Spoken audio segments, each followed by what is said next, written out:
In the 41st millennium, humanity stands on the brink of annihilation.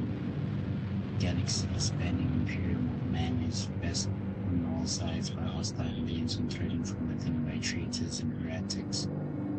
It is an age of constant war, a new dark age in which enlightenment is replaced by superstition, rhetoric, and blind prayer. To live in such times is to be one amongst untold billions, existing in the cruelest and bloodiest regime imaginable. The most powerful and dreaded of the Imperium's defenders are the Space Marines, bioengineered superhuman warriors. They are humanity's last bastion against the terror. There is no time for peace, no respite, no forgiveness. Damn. That's deep. In the grim darkness of post-joy of whatever.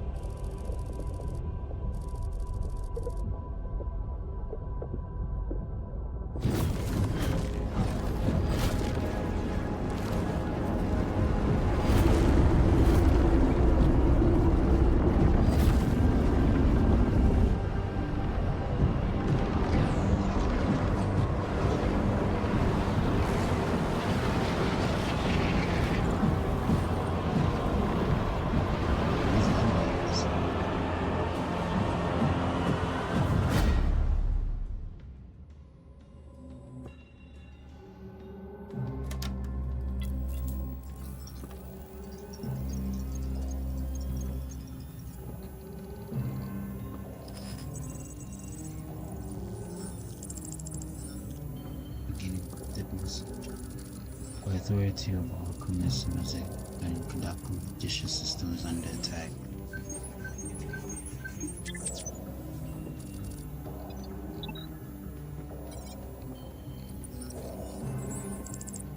Alright, Xenos, tyrants, ready stage and ready.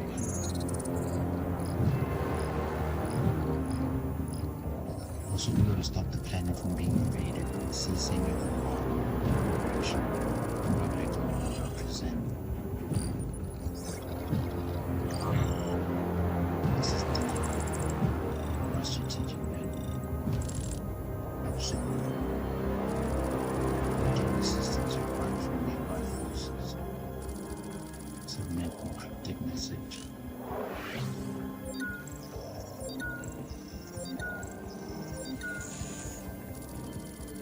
Submitted to a stratific relay inside a machine gun.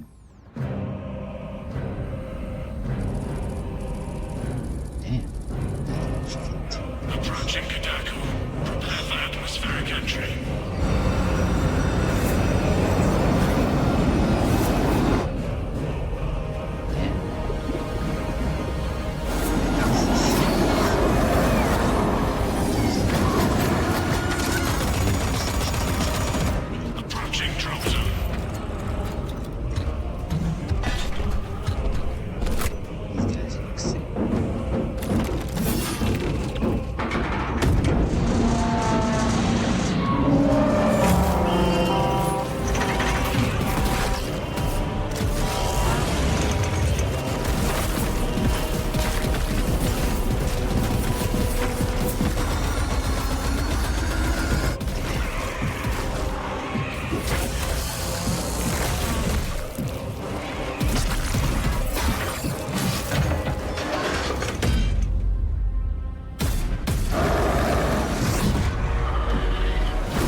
Is he just gonna tank that fall? Why didn't they just jump then? That's right.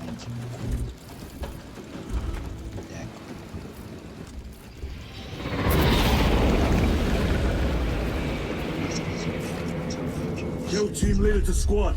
Box check. Repeat. Kill team leader to squad. Confirm Vox contact. We've crashed. It's from your position. Moving to... Do you have the Lost virus contact bomb? with brother. Damn it. Approaching orbital launcher facility. Well secure. Hellstruck! Hotbar! I'm moving to the crash site! Do you read?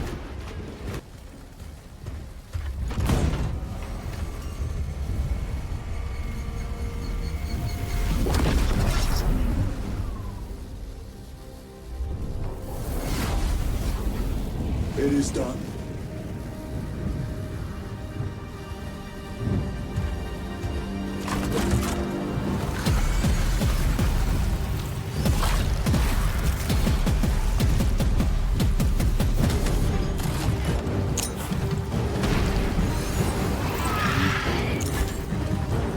Sacrificed it.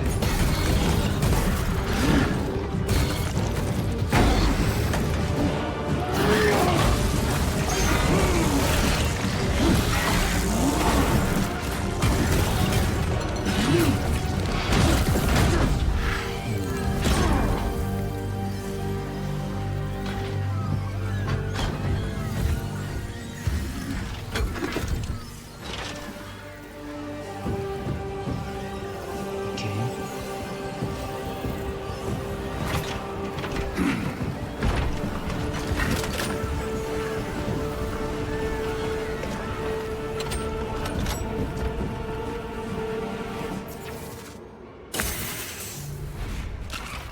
I will take you all with me.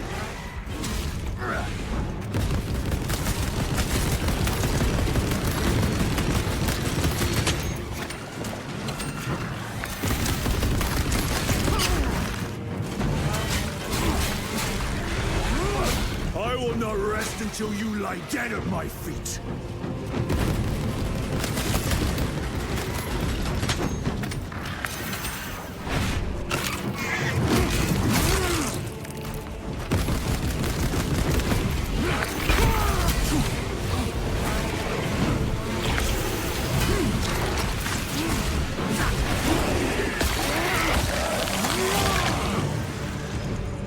Even if I am slain, I will leave you with wounds by which you will remember me.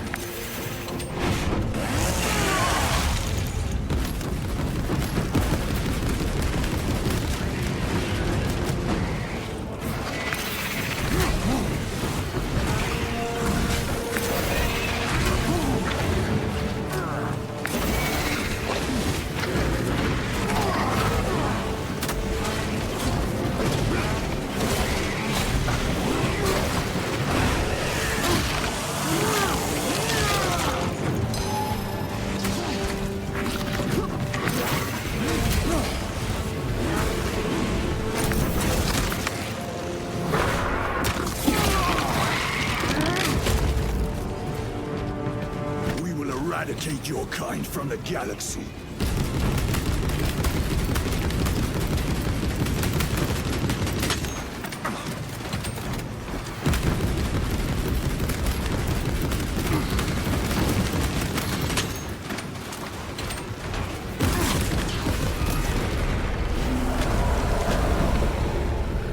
May that virus strip your flesh from your bones.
face the Emperor.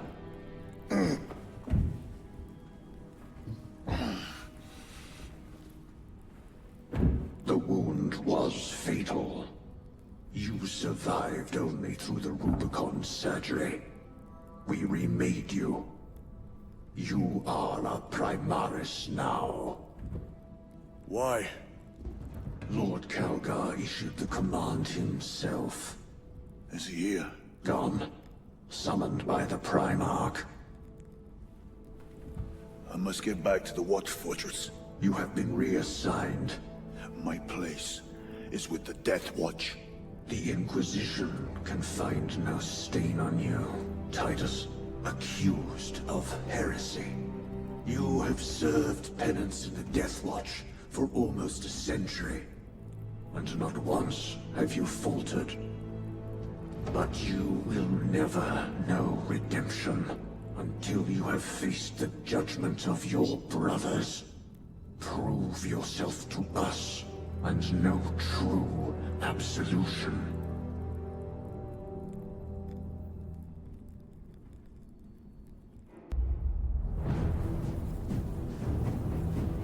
What is your life?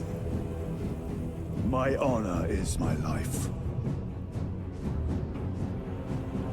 What is your fate? My duty is my fate. What is your fear? My fear is to fail.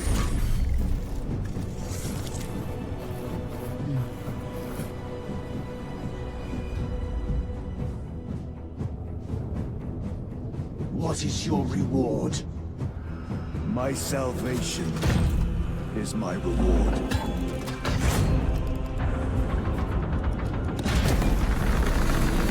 What is your craft? My craft is death. What is your pledge? My pledge is eternal service.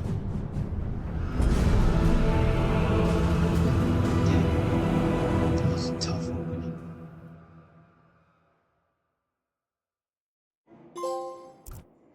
The Rubicon surgery has remade you as a Primaris Marine. You are now stronger, faster, and more resilient. You will take your place as an Ultramarine once more. Your brothers will know that you served in the Death Watch, but your dishonorable status as a Black Shield has been redacted from the archives. Should it be discovered, there would be questions. Lord Calgar has offered you a second chance. In the grim darkness of the far future, there is only war. But war is not just chaos. It is not just destruction. It is purpose. It is duty. It is faith forged in fire. And in Warhammer 40,000 Space Marine 2, we return to one of the Imperium's most iconic warriors, a living weapon, a symbol of humanity's unyielding will, Captain Titus. Welcome back, ladies and gentlemen, to the channel. Welcome back to CD's Gaming. And yeah, in this video we're going to be talking about Space Marine 2, a new gen title for PS5 and Xbox Series X, also available on PC as well if I'm not mistaken. Pretty dope game. I've really enjoyed countless hours of spent playing this game, trying to finish it. It's very difficult, I'm not gonna lie, but it's fun. It's a fun experience. Before we dive into the story of Space Marine 2, we need to understand the universe, its inhabitants. A universe defined by endless conflict, religious fanaticism, and the constant threat of annihilation. Something similar to like Dune. See how Dune is all about, conflict, war, spice, and the end of the universe. Something similar with Space Marine. So you might actually enjoy it. And it's got the same thing, interstellar travel. And you fight wars. This is like Dune, but you are the Fremen war people, warriors, let me say that, the fighters. Yes. And you are in the battle. You are on the floor, boots to ground, bro. And it's such a cool, like the visuals, the mechanics, just like the grit and the pressure, because the numbers are crazy. You will face countless of enemies in this one. Humanity is ruled by the Imperium of Man, a vast authoritarian empire that spans countless stars. At its center lies the God Emperor, once a man, now a near divine figure sustained by arcane technology. To the Imperium, he's not just a ruler, he is a god. What does that sound like also? Dune. The God Emperor Leto. This might be in the same universe. Who knows? In defending this fragile empire are the Adeptus Astartes, the Space Marines, genetically engineered super soldiers, clad in power armor, wielding weapons capable of obliterating entire squads with ease. Among them are the Ultramarines, a noble and disciplined chapter known for their tactical brilliance and unwavering loyalty, and among them stands Titus. Now we're going to have to take a step back, recap and go to the events of Space Marine 1, the fall and the rise of Titus. The story of Space Marine 2 cannot be told without revisiting the first game. In Space Marine 1, Captain Titus leads a squad of Ultramarines to defend their Forge World Crier from an Orc invasion. What begins as a brutal but straightforward battle quickly spirals into something far more dangerous: chaos. Most of his team dies. Titus proves himself time and time again, resisting corruption from the warp, a feat near impossible for even the strongest warriors. But instead of being celebrated, he's accused. Why? Because in the Imperium, resistance to chaos isn't always seen as strength, it can be seen as suspicion, as hearsay. People talk. By the end of the game, Titus is taken by the Inquisition, his fate uncertain, and that's where his legend pauses, until now. Space Marine 2 brings Titus back, but not as the same man. He's no longer a captain. He's no longer a symbol of command. Instead, he returns as a lieutenant, a warrior shaped by his time in captivity, hardened, more controlled, possibly even more dangerous. What happened to Titus during his time with the Inquisition remains shrouded in mystery, but one thing is clear: he has been tested and he survived. But survival in Warhammer 40,000 doesn't mean innocence, it means you're still useful.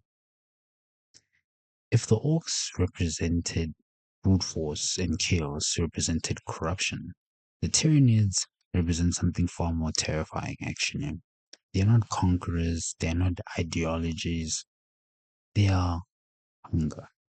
The Tyranids are an extragalactic species, vast, unknowable, and utterly relentless. They travel in massive hive fleets, consuming entire planets whole, stripping them of all biological matter. I've seen it playing the game. It's crazy how bad it can get in the game with these Tyranids. Every creature in their swarm is a piece of a greater whole. Hive minds. Hive mind structure as one thing. All things connected to the hive mind function as one. Controlled by the hive mind, a collective intelligence so immense it borders on incomprehensible. And in Space Marine 2, they are the primary enemy.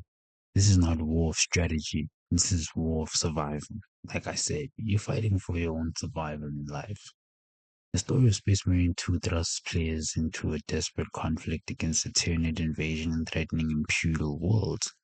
Titus and his squad are deployed to the front lines not to win glory, but to prevent extinction.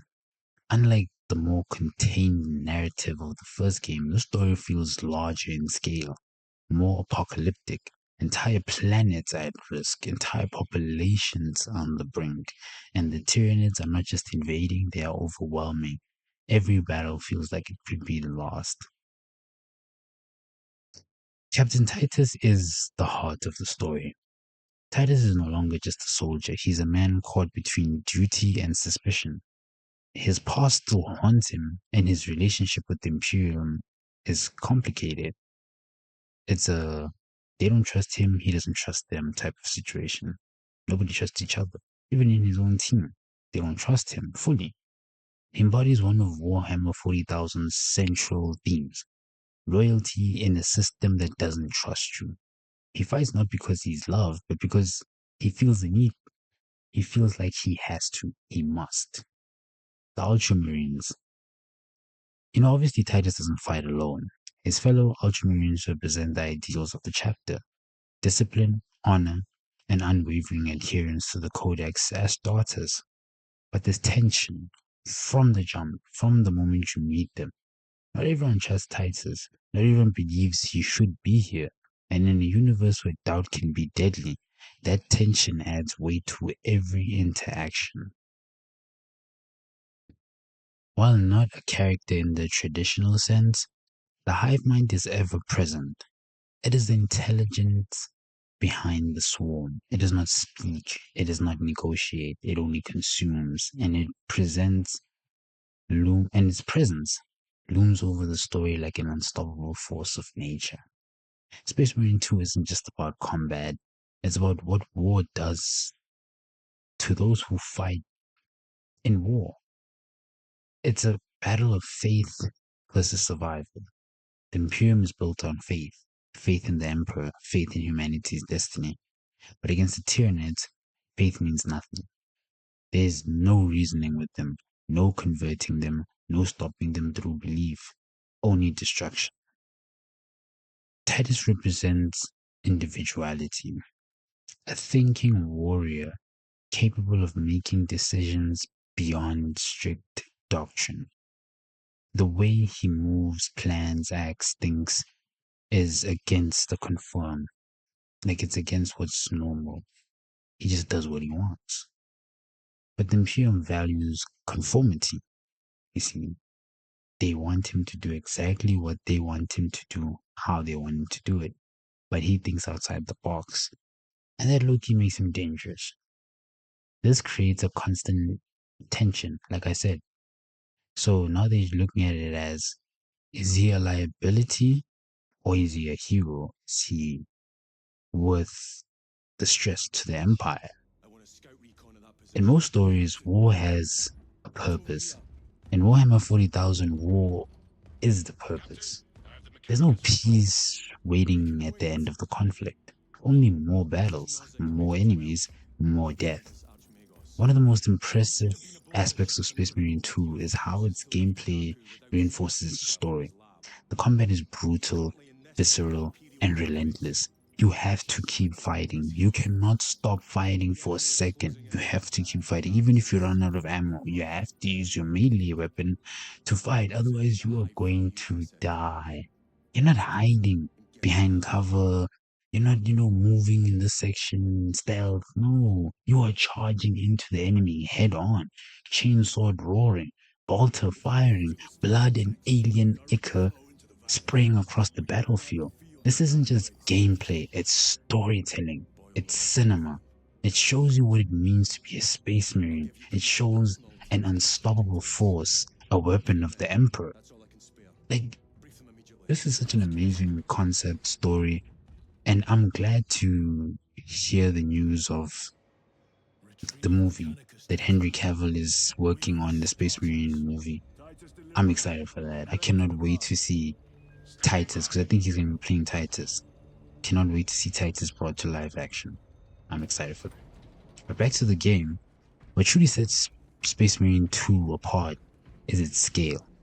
The Tyranid swarms are massive. It's not just like 100 enemies. No. Sometimes it's thousands, other times it's millions. But you obviously face them in swarms or in sections. But it's still a lot. And they keep respawning and swarming in. Like, they're far larger than anything seen in the first game. You're not fighting squads, you're fighting armies. And sometimes it feels like that isn't enough. This scale reinforces the idea that humanity is not the dominant force in the galaxy. It's just surviving. The environments in Space Marine 2 are as important as the characters, the planets, the War-torn cities, the ruined landscapes, alien-infested strongholds. Each location tells a story of devastation, of worlds that once thrived, now reduced to battleground. And through it all, the Imperium stands unyielding, unrelenting, and often uncaring, because they're just doing their job. The Emperor tells them, go clear this planet, get rid of those guys, carry on. If people die, it is what it is. It's part of the game. Titus is more than a character, because right now I want to talk about the legacy of the character of Titus. He's a symbol of resilience, of defiance, of what it means to stand against impossible odds. His story is not about triumph, it's about endurance, because in Warhammer 40,000, surviving is the closest thing you get to victory. And to watch Titus grow into this role of being a commander or a general, and having to make decisions that affect worlds in the universe, obviously in their end run, it's amazing, honestly. Like, I just love this game. Space Marine 2 isn't just a sequel, it's a continuation of a legacy. It takes everything that made the original great and it expands it. Bigger battles, deeper storytelling, more complex characters, and a greater sense of scale. But more importantly, it captures the essence of Warhammer 40,000. The brutality, the hopelessness, and the unwavering determination to fight anyway. In a universe where hope is a luxury, where survival is never guaranteed, where enemies are endless, there's still warriors who stand, not because they will win, but because they refuse to fall.